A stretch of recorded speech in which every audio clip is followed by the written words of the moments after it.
Fm16. Continuation of the collection system. The collection department procedures outline the steps for managing accounts receivable, ensuring timely payments and recovering outstanding debts. These procedures typically involve communication with customers, setting payment arrangements, and potentially escalating to legal action if necessary. Effective debt collection is vital for business financial health. This overview examines key debt recovery strategies, focusing on robust collection systems, the bank's role in recovery, and the strategic power of collection letters. We'll explore processes, best practices, and legal compliance across these areas, providing a concise yet comprehensive understanding of debt recovery. Collection department procedures. 1. Not all customers pay their bills without being asked to do so. This is the rationale for the existence of collecting firm. 2. The primordial responsibility of every collecting department is to bring in the money owed the company with least costs and efforts. 3. It is imperative as well as sound practice to bill customers as soon as their obligations become due. This will help reduce the required investments in receivables. 4. Collection efforts should be always in line with company policy, pegging down collection cost within reasonable limits, preserving goodwill of customers, and minimizing risks. 5. In a very subtle and tactful manner, the collection department should be able to show to the customers that it is their advantage to pay their obligations to the company and thus avoid the attendant embarrassment of court suit and impaired reputation. 6. Collection letters should be worded in a personal fashion and make customers feel that they are important and moreover friends of the company with whom they transact business. 7. Every collection effort should be properly recorded in the credit file so that a complete history is available at all times and moreover kept up to date. 8. The collection department should periodically review its policies and procedures and evaluate against results. Collection through banks. Companies offer customers the convenience of paying their obligations through specific banking institutions, eliminating the need for customers to visit the creditor company's offices. Benefits from effective collection effort.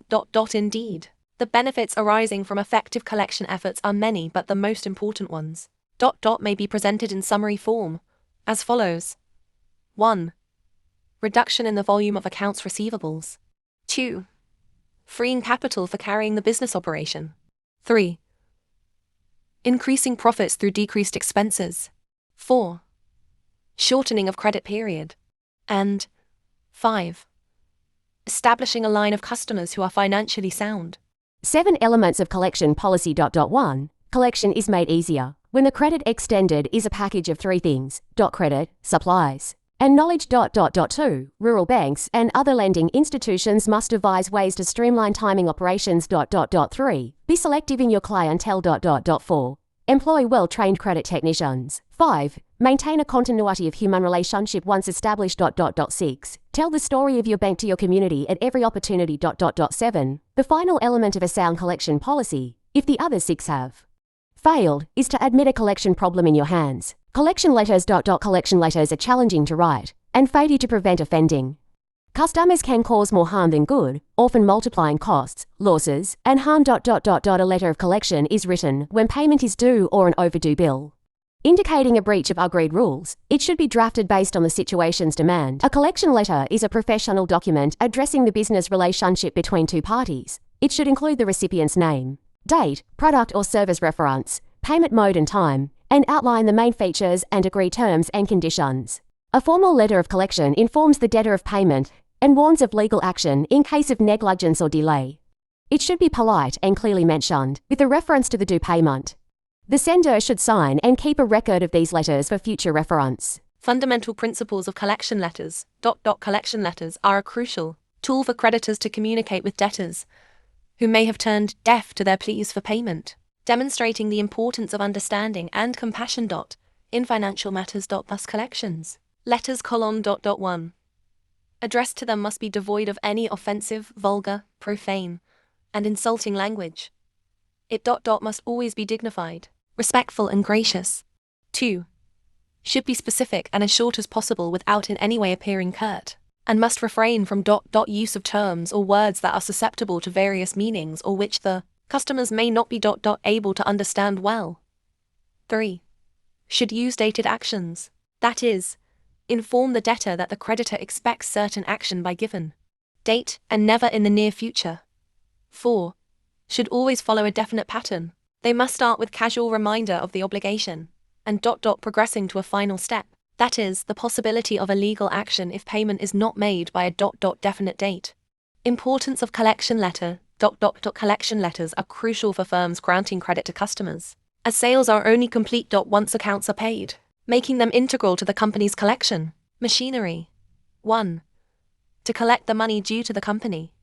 2. To keep and retain the goodwill of the customer. Qualities of a good collection letter. It should be short and direct. It should be dated action. It should be written from customer's viewpoint. It should not provide any cause or occasion to arouse the anger and bitterness of the customer. It should be revised periodically. It should have humanistic approach. It should follow a definite pattern. It should be written in such a way as to make it appear as if it were the last to be sent to the debtor. Types of collection letters, based on collection procedure stages. 1. Reminder letter. Sent shortly after invoices or statements. Reminds the customer of due payments. 2. Past due notice. Sent when payment is overdue, reinforcing the obligation. 3. Follow-up letter. Sent if reminders are ignored. Still friendly, but firmer in tone. May ask why the debt remains unpaid. 4. Discussion letter. Seeks to understand the customer's reason for non-payment. Invites discussion to avoid misunderstandings and resolve issues. 5. Appeal letter. Appeals to the debtor's conscience or reputation. Can skip the discussion letter and go directly to this. Example tone. Warns of social embarrassment due to non-payment. 6. Demand letter. Final warning before legal action. States consequences such as court costs, legal fees, and embarrassment. Debt collection methods. 1. Registered letters. Used when other communications fail. Their formal nature signals urgency to the debtor. Sent directly to someone in authority, they often prompt immediate attention and action. 2. Telephone calls. A quick and personal way to contact a debtor, allowing direct discussion, negotiation, or understanding of the situation. 3. Drafts. Common in wholesaling and manufacturing, drafts act as a more forceful collection step. They are often used after letters are ignored or are specified in credit terms. 4. Telegrams. Convey urgency, but must be used cautiously due to legal risks of libel or harassment. Best used with vague wording to avoid liability. Bad debts.